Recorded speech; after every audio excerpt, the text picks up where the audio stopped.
Everyone, welcome back to my channel. In my last video, I had asked all of you if you wanted to hear about stories, true stories, mind you. But I had talked about how there's always beauty drama and everything on YouTube, but if there are inspirational stories and there are real true stories, miraculous events sometimes, all things like that that can lift our spirits or help us or provide something to us, spiritually, where you actually feel like you're connecting with that person. And a few of you said, yeah, you wanted to hear some stories.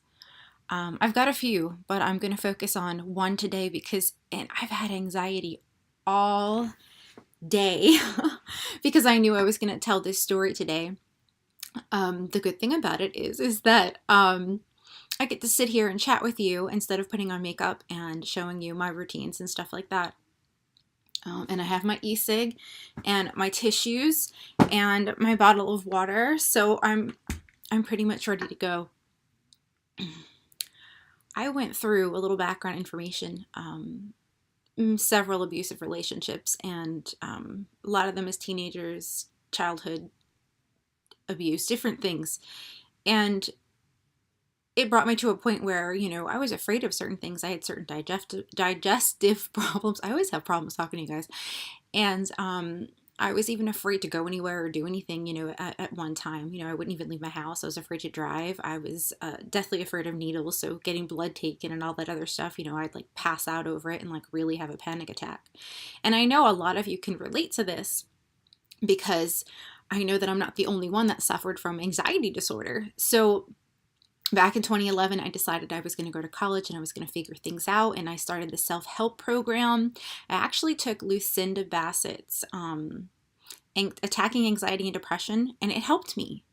But there was a time where I needed more than that. I needed to figure things out. So I started college from home to become a psychologist so I could figure out what was going on and how I could take control of anxiety and not worry about things so much. I used to go to church every Sunday, and at this time, I'm gonna omit specific details because it truly scares the hell out of me that what I'm about to share with you. And the reason I'm doing it is because, one, I think it's going to help me heal more from it, and I'm doing really good with recovery, but it's been on my mind, so it's been a trigger for me. And two, because I have no idea where I do and I don't. I just, it's something that when you make it public, I don't know if this video will go viral, but it's a matter of, it's out there, it's public, But anyway, May 7th, 2012. It was a Monday. It was the day after my son's 16th birthday. I walked to the grocery store every day. I used to walk around with the kids at nighttime, and we had dogs and stuff too, so we would always be out in the neighborhood. But that particular day, he wasn't my husband yet. He was my fiance. I was about to get married on May 12th that year. He had taken my car and he had went to work with his friend, and I knew that my soon-to-be dad-in-law was going to be coming by, stopping by. I don't remember why, but the kids had just gotten home from school, and I had 3 of them at the time, and they had fallen asleep. So I was like, all right, I'm going to run to the store real quick, and I'm going to get what I need. And I felt something in my chest, kind of like, I don't know. I was like, oh, it's anxiety, thinking to myself, I'm just anxious. Everything's fine. Not a big deal. So I go about 9-10 houses down, and I come to a crossroad, and I decided to, cross the street. And when I did, I was walking, the store was like right there, but it's a huge parking lot, and there were several other stores in there, and whatever. I just needed a few things. And like 1 or 2 people beeped at you. You know how people beep at you when you're on the road?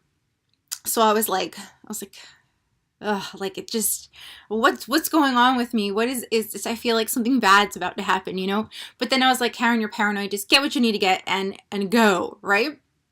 So I walk in to the entrance, and I had noticed a gentleman walking in the entrance too. And, you know, there was a bunch of people coming in and out of the place, and I went down a couple aisles, and I kind of thought this guy was kind of following me. So I was like, and then I was like, Karen, you're paranoid. You're paranoid.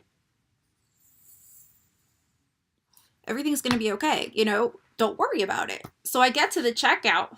I don't see him around at all. So I was like, oh, God, Karen, you're getting yourself worked up over nothing. Everything's fine. Don't worry about it. So I leave out the exit. And as I'm going out the exit, this guy, he was about 5'10". He was Hispanic. He had hair. He had curly hair. It was dark. It was black. And he was wearing a white t-shirt. And he was about 240 to 250 pounds. And he had on sneakers, and he had on white socks that didn't quite come up to the knee, but it came a little bit lower than that.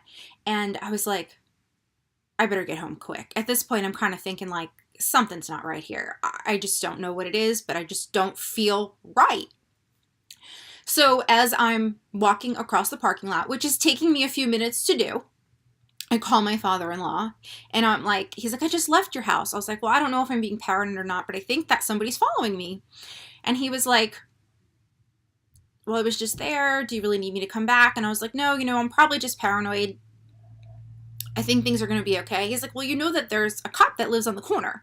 And I'm like, oh yeah, that's right. That's right. So I'm on the phone, and I've got my groceries in my hand, and I'm at the crossing to where I can go back into my neighborhood.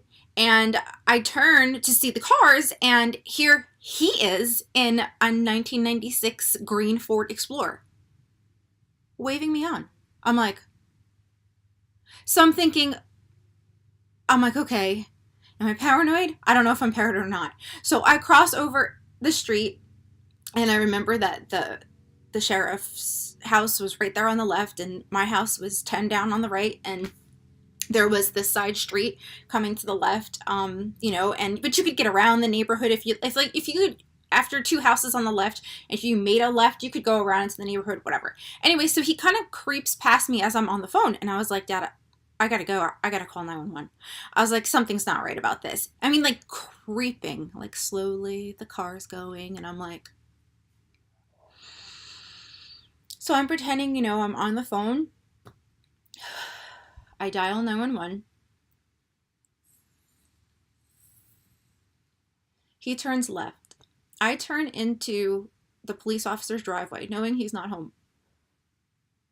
But he had a far enough driveway, and then there was a house next to him, and then there was a bushes, gate, and then there was that stop sign to where that road was. And he was sitting right there. He had turned around and sat right there. And he's looking at me, and I was kind of like, Karen, you got to pull yourself together. You got to pull yourself together and call 911. I said, listen, I said, there's this guy. I said, he followed me home, and I really need you to send someone out here. And I gave them the street that I was on, and I told them I was at the corner house. And then at that point, while I'm doing that, he's creeping back. He starts to make a right past the stop sign, and I'm walking further up this driveway,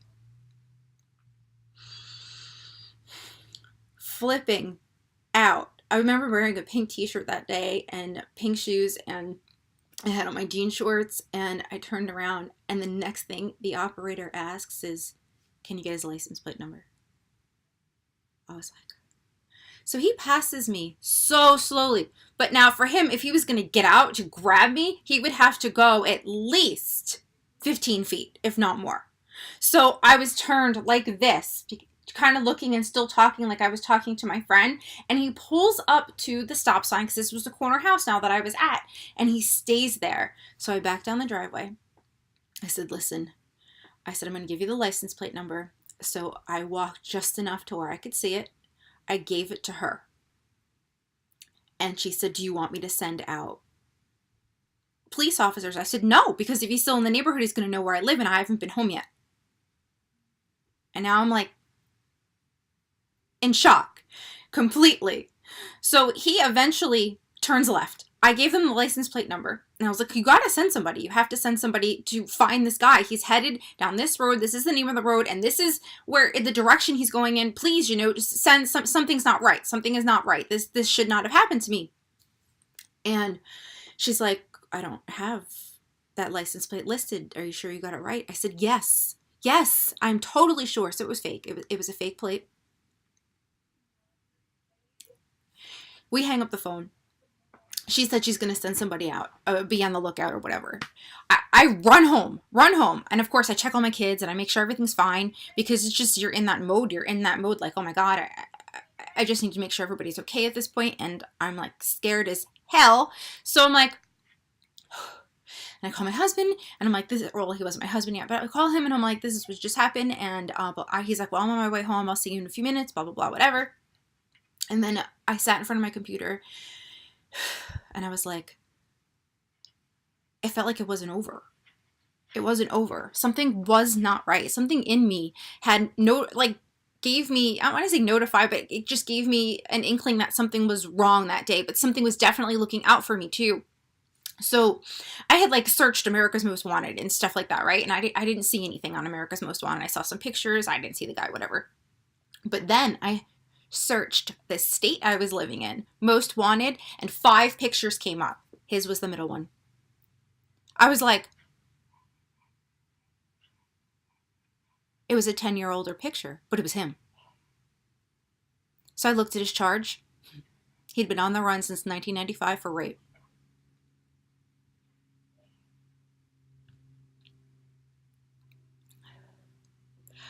I called the tip hotline. And then I printed everything out. I called the tip hotline and I told them, I just saw this man. This is what he was in. I called 911. This is the police department you need to get in touch with. You need to find him.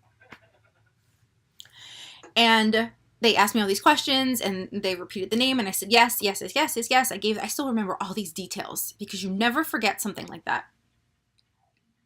You're either so traumatized you remember nothing or you remember everything. And I remember everything.